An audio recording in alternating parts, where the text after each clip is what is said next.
আপনি আপনার কুরবানির পশু নিয়ে আসছেন, না চাষ করবেন বাড়িতে, না দুধ দুইবেন নিয়ে আসছেন, পুলিশ সেটা আপনাকে আটকাতে পারে না।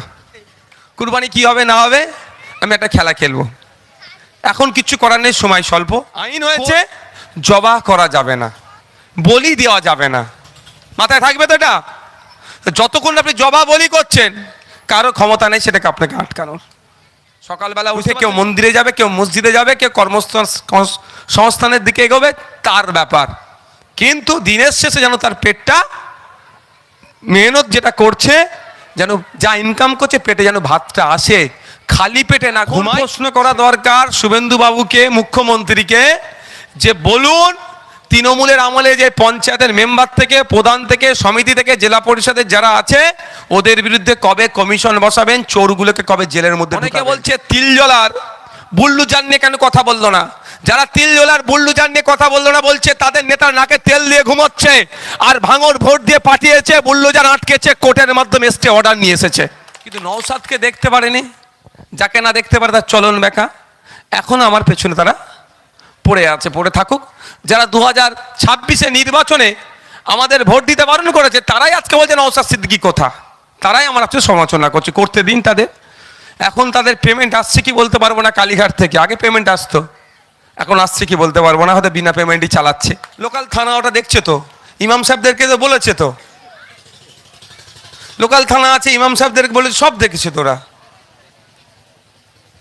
দেখুন এখন সময় স্বল্প, আমি একটা ভ্যাকেশন আসবে, এই ভ্যাকেশন মানে ওদের একটা ছুটি পড়বে কোর্টের ছুটির পরে আমি একটা খেলা খেলবো, এটুকু বলে যাচ্ছি। এই নিয়ে এত এত টেনশন, তো এই টেনশন তো এই সামনে কুরবানি কি হবে না হবে, আমি একটা খেলা খেলবো, এখন কিচ্ছু করার নেই, সময় স্বল্প। কোর্ট একটা অর্ডার, আমার গাড়িতে অর্ডার কপিও আছে, 1950 সালের আইন ছিল, 2018-তে একটা মামলা হয়েছিল, তার বেসিসে যে গাইডলাইন দিচ্ছে, যেটা আইন আছে, আইনের বাইরে আমি যেতে পারবো না, সেটাকে মান্যতা দিয়ে চলবেন।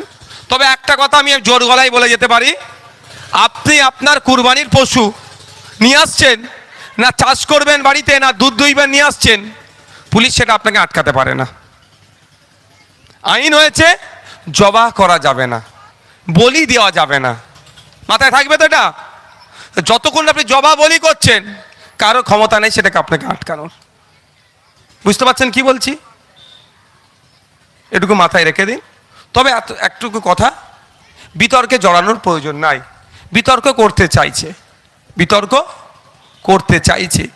এখন প্রশ্ন করা দরকার শুভেন্দু বাবুকে, মুখ্যমন্ত্রীকে, যে বলুন তৃণমূলের আমলে যে পঞ্চায়েতের মেম্বার থেকে, প্রধান থেকে, সমিতি থেকে, জেলা পরিষদের যারা আছে, ওদের বিরুদ্ধে কবে কমিশন বসাবেন, চোরগুলোকে কবে জেলের মধ্যে ঢুকাবেন।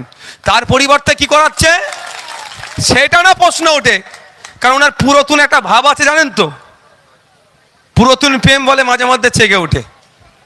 পুরাতন প্রেম নয়, 2020 সাল পর্যন্ত প্রেম করেছে, মানে একসাথে ছিল, এখন ডিটাচ হয়েছে, তো পুরাতন প্রেমকে ভুলতে পারছে না, ওই জন্য তো দুর্নীতিগ্রস্তগুলোকে জেলে ঢুকানোর দরকার। তার পরিবর্তে এখন এই নিয়ে আপনাকে মজিয়ে রাখতে চাইছে। প্রশ্ন করা এখন দরকার যে কবে শিক্ষক নিয়োগ হবে স্কুলে, কবে। এই আমাদের দেখছিলাম একটা হসপিটালে রাজ্যের এক মন্ত্রী মহাশয়া গিয়ে চিৎকার চেঁচামেচি করছে, এইটা নয় কেন, সেইটা নয় কেন, হ্যান কেন না কেন, খুব ভালো কথা। কিন্তু সুইপার যারা, পরিষ্কার যারা করবে, প্রায় 40% শূন্য পদ আছে। পরিষ্কার করার লোক লাগবে তো, তবেই তো পরিষ্কার হবে। এই যে আমি এখানে এসে বক্তব্য দিচ্ছি, এটা যদি না আমার লোক থাকতো তৈরি করার, তাহলে এইগুলো থাকতো কি, মাইক থাকতো, তাহলে আমাকে সে এমনি খালি মুখে বলতে হতো। তো সুইপারই তো পরিষ্কার করবে, 40% এখন সুইপার শূন্য পদ আছে। তাহলে ওনার উচিত ছিল হসপিটালে গিয়ে ওই ডায়লগ বিনিময়ের সাথে সাথে ঘোষণা করে দেওয়া যে আগামী 3 মাসের মধ্যে যত শূন্য পদে সব পূরণ হয়ে যাবে। এই প্রশ্নটা করার সুযোগ দিচ্ছে না, আপনাকে এখানে মজিয়ে রেখে দিয়েছে। প্রশ্ন করতে হবে ফেক ST/SC সার্টিফিকেট কবে বাতিল করবেন, প্রকৃত যারা এসসি দলিত হিন্দু যারা, তাদেরকে বাদ দিয়ে নকল দলিত হিন্দু সেজে প্রকৃত দলিতদের অধিকার কেড়ে নিচ্ছে চাকরিতে, উচ্চশিক্ষায়, সংরক্ষণে। প্রশ্ন করা তো দরকার এখন, সেটা তো বলা দরকার, ওনার ঘোষণা দেওয়া সব বাতিল, নতুন করে হবে, কিন্তু সেটা খুঁজে পাওয়া যাচ্ছে না। তো আমাদেরকে ভুললে চলবে না, রুজি রুটির লড়াই আমাদের বাঁচাতে হবে। মানুষের অধিকার, সকালবেলা উঠে কেউ মন্দিরে যাবে, কেউ মসজিদে যাবে, কেউ কর্মসংস্থানের দিকে এগোবে, তার ব্যাপার, কিন্তু দিনের শেষে যেন তার পেটটা, মেহনত যেটা করছে, যেন যা ইনকাম করছে পেটে যেন ভাতটা আসে, খালি পেটে না ঘুমায়, সেটা আইএসএফ বামপন্থীরা দেখবে। এই জন্যই তৃণমূল বিজেপির সাথে আইএসএফ বামপন্থীদের এইটা পার্থক্য। আমরা ভাঙড়ের মাটি, সম্প্রীতির মাটি, ঐক্যের মাটি। আমি বিধায়ক হিসাবে গুটি কয়েক কথা বলবো। ভাঙড়ের মাটি সম্প্রীতির মাটি, ঐক্যের মাটি। আমি জোর গলায় বলি, ভাঙড়ে হয়তো রাজনৈতিক ঠেলাঠেলি হয়েছে, রাজনৈতিক হিংসা হয়েছে, ভাঙড়ে কিন্তু আমরা সম্প্রীতিকে বিনষ্ট হতে দিইনি। তো এটা আমাদেরকে ধরে রাখতে হবে। এই রবি ঠাকুরের মাটি, কাজী নজরুলের মাটিতে কোনো রকম সাম্প্রদায়িক শক্তিকে আমরা জায়গা দেব না। মানুষ পরিবর্তন চেয়েছিল, তৃণমূলের হাত থেকে পরিত্রাণ পেতে চেয়েছিল। বড় শক্তি হিসাবে অনেক মানুষ বিজেপিকে গ্রহণ করেছে, কিন্তু বিজেপিকে মানুষ ভালোবেসে গ্রহণ করেনি। তৃণমূলের অত্যাচারের হাত থেকে বাঁচার জন্য, তৃণমূলের এই সিন্ডিকেট, তৃণমূলের এই তোলাবাজি, তৃণমূলের এই হিংসা, তৃণমূলের এই জমি কেড়ে নেওয়া, তৃণমূলের সব অনৈতিক কাজের হাত থেকে বাঁচার জন্য মানুষ বিজেপিকে ভোট দিয়ে ক্ষমতায় নিয়ে এসছে। তাই আমাদের কাজ হবে যে সরকার যেটা চলছে, সরকার যাতে সঠিক চলে সেই নজর রাখা। গতকালকে বিধানসভাতে আমি একটা বিষয়, শুভেন্দু অধিকারীর ভালো বিষয়টাকে আমি স্বাগত জানিয়েছি। তৃণমূলে তো বাটপারের দল, চোরের দল, ওদের সহ্য হয়নি। কি আমি স্বাগত জানিয়েছি, বিধানসভার মধ্যে বিধায়করা কি বলছে না বলছে এতদিন জানা যেত না, ডাইরেক্ট জানতে পারতেন না। আমি অনেক আগে বিধানসভায় দাবি তুলেছিলাম, পাবলিক ডোমিনেও দাবি তুলেছিলাম যে বিধানসভায় বিধায়করা কি বলছে সরাসরি রাজ্যের মানুষ দেখুক। তো গতকালকে শুভেন্দু অধিকারী মহাশয় অর্থাৎ রাজ্যের মুখ্যমন্ত্রী বললেন, এবার থেকে বিধানসভায় বিধায়করা কি করছে না করছে সরাসরি দেখতে পাবে। এটা ভালো জিনিস না খারাপ জিনিস ভাই? তো শুভেন্দু অধিকারী মহাশয় তথা মুখ্যমন্ত্রী এই ভালো জিনিসটা করেছে, তো ভালোকে ভালো বলবো না খারাপ বলবো ভাই? আর দাবিটা তো আমাদের দীর্ঘদিনের, তাই ওনাকে ধন্যবাদ, মানে কি এটাকে কৃতজ্ঞ জানিয়েছি, ওয়েলকাম জানিয়েছি যে এই যে ব্যবস্থাটা নিয়ে আসছেন এটাকে স্বাগত জানাচ্ছি। এটা আবার কিছু তৃণমূলের ভাইদের বুকে যন্ত্রণা হচ্ছে, মানে এটা ওনারা বুঝাতে চাইছে। শুভেন্দু অধিকারী যদি বলে সূর্য পূর্বে উঠে পশ্চিমে অস্ত যায়, তাহলে নওশাদ সিদ্দিকীকে বলতে হবে সূর্য পশ্চিমে উঠে পূর্বে অস্ত যায়। বুঝতে পারছেন না? মানে ওর বিরোধী করতেই হবে। আরে ভাই বিরোধিতা করবো অবশ্যই, ভুলের গুলো করবো তো, সময় অনেক আছে। অনেকে বলছে তিলজলার বুল্লুজান নিয়ে কেন কথা বললো না? যারা তিলজলার বুল্লুজান নিয়ে কথা বললো না বলছে তাদের নেতার নাকে তেল দিয়ে ঘুমোচ্ছে, আর ভাঙর ভোট দিয়ে পাঠিয়েছে, বুল্লুজান আটকেছে, কোর্টের মাধ্যমে স্টে অর্ডার নিয়ে এসেছে। হ্যাঁ, এটাও বলার টাইম আছে। কখন? রাজ্যপালের ভাষণ হয়। একশো সংসদীয় রীতিনীতি এরা জানে না, তো তোলাতেই তো ব্যস্ত ছিল। পরে জমিটা কিভাবে দখল করে নেব, বিধবা ভাতা থেকে কাটিং কিভাবে করব, বার্ধক্য ভাতা থেকে কাটিং কিভাবে করব, এতেই এরা ব্যস্ত ছিল। যে অ্যাকচুয়াল কি বিধানসভার মধ্যে কিভাবে বিধানসভা হাউস চলে এরা জানে না। ওই সমালোচনার জায়গাটা কোথায়? কালকে ছিল শুধু ধন্যবাদ জ্ঞাপন, কিন্তু যখন সবাই একটু একটু করে বলছিল আমি একটু তুলে দিলাম। ওটা রাজ্যপালের ভাষণের ওপরে এই আলোচনাগুলো করতে হয়। হ্যাঁ, তো আলোচনা করব, বলে যাচ্ছি, আমি যদি ভুলে যাই মনে করিয়ে দেবে। রাজ্যপাল ভাষণের যখন দেবে তারপরে। স্বপ্না বর্মন তৃণমূলের প্রার্থী হয়েছিল, তিনি একজন আন্তর্জাতিক খ্যাতি সম্পূর্ণ প্লেয়ার, তার বাড়িতে আগুন লাগিয়ে দিয়েছে।